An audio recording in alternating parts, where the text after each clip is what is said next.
Hello everyone, this is Istakhar Khan, instructor of workshop Calculation and Science, Ahmad Abdullah गरीब private industrial training institute के YouTube channel में आप सभी का स्वागत है। स्टूडेंट्स, लास्ट सेशन में हमने फ्रैक्शन से रिलेटेड कुछ सम सॉल्व किए थे। आज का सेशन है हमारा डेसिमल फ्रैक्शन। आज हम इस सेशन में पढ़ेंगे कि डेसिमल क्या होता है, डेसिमल की डेफिनेशन क्या है और उससे रिलेटेड कुछ सम सॉल्व करेंगे। तो आइए स्टूडेंट्स, आज का सेशन हम लोग स्टार्ट करते हैं। सबसे पहले हम लोग देख लेते हैं स्टूडेंट्स कि डेसिमल जो फ्रैक्शन है उसकी डेफिनेशन क्या है और उस डेफिनेशन का मीनिंग क्या है। तो a fraction whose denominator is 10 और 10s multiple is called decimal fraction.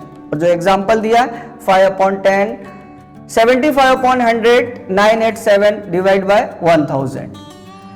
वापस से समझते हैं कि 10 और 10s का मतलब क्या है।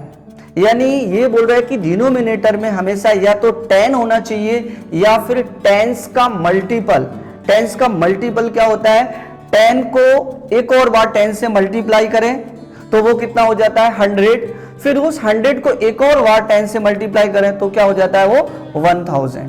तो कहने का मतलब इस डेफिनेशन का क्या है कि फर्स्ट टॉप पे अगर हम लोग लेते हैं 5 डिवाइड बाई 10, फिर लेते हैं 75 डिवाइड बाई 100, फिर लेते हैं हम लोग 987 डिवाइड बाई 1000।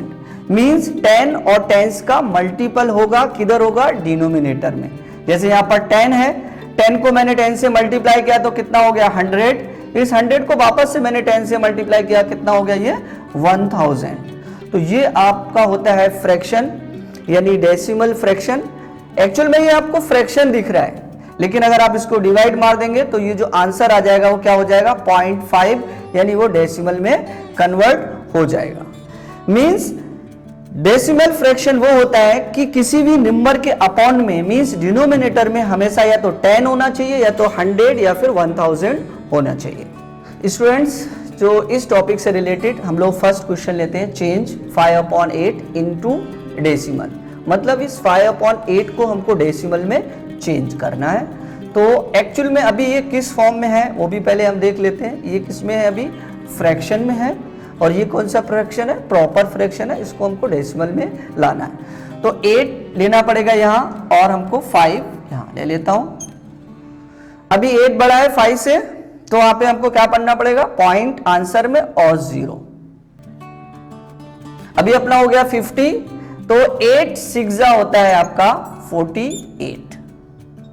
माइनस कर दिया मैंने, तो कितना आ जाएगा आपका 2।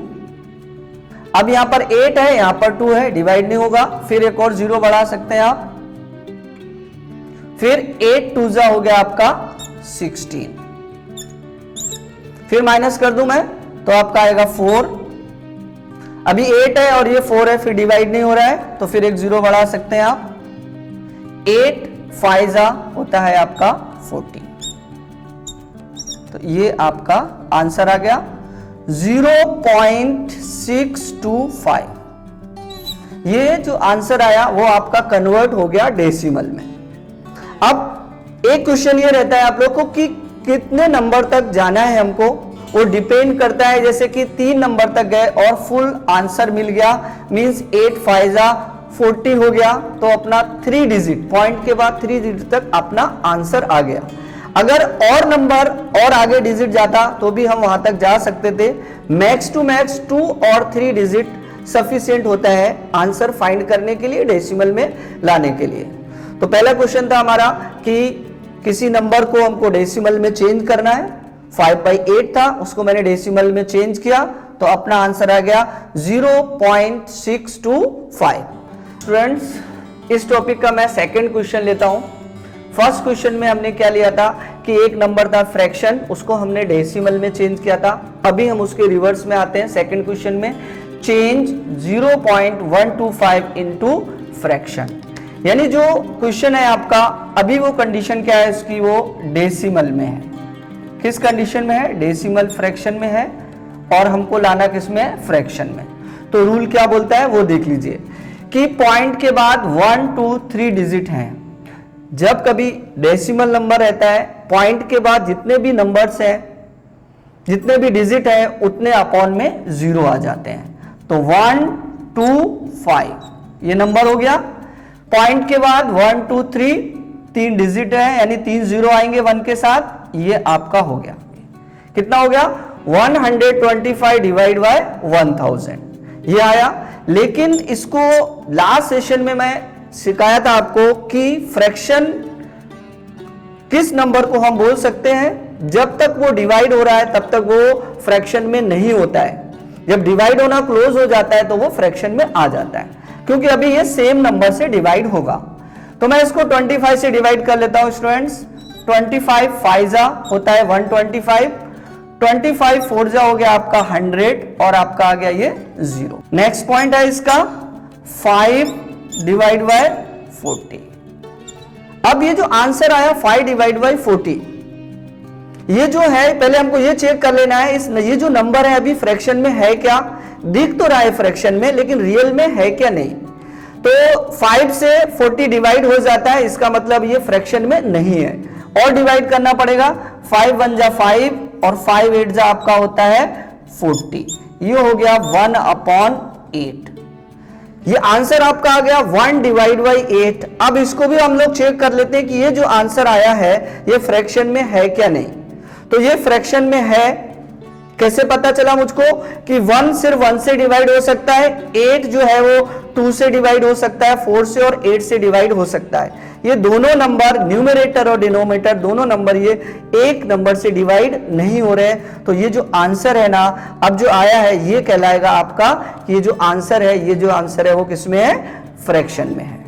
डेसिमल के जो टॉपिक है उसका हम लोग क्वेश्चन नंबर 3 लेते हैं। Simplify 0.75 plus 8/9 plus √3 plus 10 into 5.5। इस क्वेश्चन को ठीक से देखते हैं। एक जो पार्ट है वो किसमें है? डेसिमल में है। एक जो पार्ट है वो किसमें? डिवाइड में है। एक पार्ट जो है वो किसमें है? रूट में है। एक जो पार्ट है वो ब्रैकेट में है और वो क्या हो रहा है? वहां पर मल्टीप्लाई हो रहा है। तो इसको प्लस करना है क्योंकि प्लस के साइन आया है। रूल के मुताबिक सबसे पहले हमको जो ब्रैकेट दिया हुआ है पहले हमको उसको सॉल्व करना होगा, बाकी के सम जो टर्म है उसको कैरी कर लेता हूं मैं। 0.75 प्लस 8 डिवाइड बाई 9 प्लस √3 ये हो गया प्लस, इस ब्रैकेट के अंदर क्या हो रहा है? मल्टीप्लाई हो रहा है। तो मैं मल्टीप्लाई कर देता हूं, 10 से 5.5 को मल्टीप्लाई करूंगा तो आएगा 55.0। अब ये स्टेप चेक करते हैं। अब ये डेसिमल में है, ये डिवाइड में है, ये रूट में है और ये आपका नॉर्मल एक नंबर है। इन सारे नंबर्स को जो डिजिट आपको दिख रहे हैं इनको हम नॉर्मली प्लस अभी नहीं कर सकते। क्यों? क्योंकि ये एक नंबर जो है डिवाइड में है, ये रूट में है या नंबर है ये डेसिमल में है, इन सबको हम एक साथ अभी प्लस नहीं कर सकते। इन सारे नंबर्स को या तो हमको नॉर्मल डिजिट में लाना पड़ेगा या फिर इन सारे नंबर को हमको डेसिमल में लाना होगा, तभी हम इनको प्लस कर सकते हैं।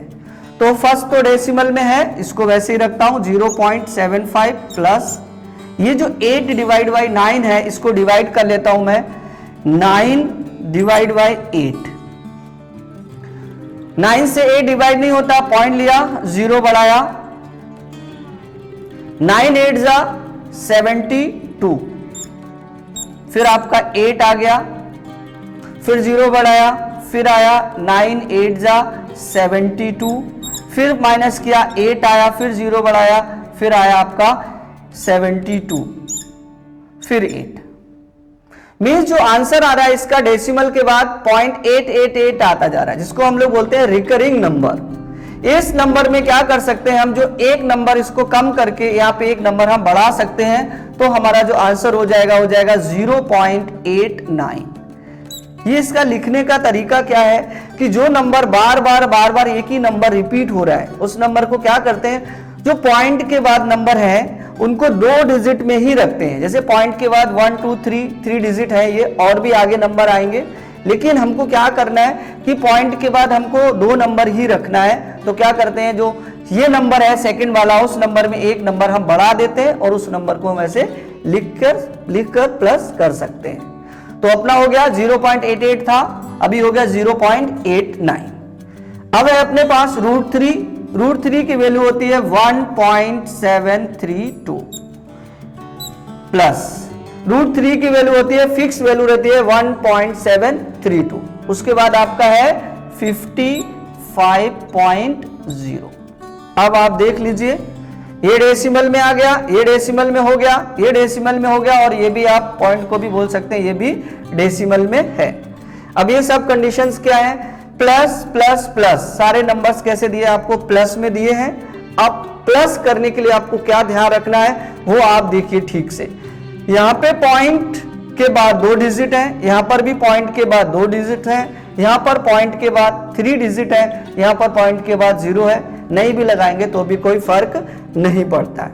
अब इसका हम लोग प्लस कर लेते हैं, पहले लिख लू मैं 0.75, 0.89, 1.732 और ये है आपका 55.0। इसको प्लस करने का ही एक सिंपल तरीका है, ये प्लस और माइनस, डेसिमल का जो प्लस रहता है और डेसिमल का जो माइनस रहता है, उसको हमेशा प्लस करने के लिए आपको क्या करना है, पॉइंट हमेशा पॉइंट के रेशियो में आना चाहिए, यानी पॉइंट हमेशा पॉइंट की सीध में रहना चाहिए, तभी आप प्लस कर सकते हैं। अदरवाइज आपका प्लस सही नहीं होगा, कहीं पर आपकी मिस्टेक हो सकती है। तो रूल क्या है कि अगर प्लस करना है तो पॉइंट हमेशा पॉइंट के ऑर्डर में, यानी पॉइंट एक सीध में आना चाहिए, फिर हम उनको प्लस कर सकते हैं। अब मैं इसको प्लस कर लूं तो ये 2 के साथ कोई डिजिट नहीं है, तो ये हो गया आपका 2। उसके बाद देखिए 5, 9 और 3 है, तो प्लस कर लूं मैं 3, 8 और 9 आपका हो गया 17। यहां पे आ गया आपका 1, 15 और आपका 7 हो गया कितना 22 और ये हो गया आपका 23 पॉइंट ले लिया। यहां पे आ गया आपका 2, 1, 5, 6 और 2 आपका हो गया 8 और ये हो गया 58.372, 58.372, ये आपका फाइनल आंसर हो गया। याद इसमें यही रखना है, प्लस जब डेसिमल का प्लस आता है तो पॉइंट हमेशा पॉइंट की सीध में होगा, तो ही आप सही आंसर फाइंड कर पाएंगे। दूसरी बात एक ये स्टूडेंट्स है कि जो हम पॉइंट का जो नंबर है, पॉइंट से पहले का नंबर है, जैसे 58 है, इस नंबर को हम 58 पढ़ सकते हैं। पॉइंट के बाद के जो डिजिट है कभी भी आप 372 नहीं पढ़ सकते। पॉइंट के बाद हमेशा आपको सिंगल डिजिट में पढ़ना होता है, 58.372, इस तरीके से इसको पढ़ना रहता है। तो स्टूडेंट्स, ये था हमारा फ्रैक्शन एंड डेसिमल का पार्ट 3, जिसको हमने आज फाइनल कंप्लीट कर दिया है। नेक्स्ट सेशन में हम आपके लिए दूसरा न्यू टॉपिक लेकर आएंगे और फिर हम उस पर डिस्कस करेंगे। तो उम्मीद करता हूं स्टूडेंट्स कि आज का सेशन आपको पसंद आया होगा। अगर आपने अभी तक हमारे YouTube चैनल को सब्सक्राइब नहीं किया है तो सब्सक्राइब कर दीजिए, लाइक और शेयर कर दीजिए और बेल आइकन को दबाना ना भूलें। Thank you so much.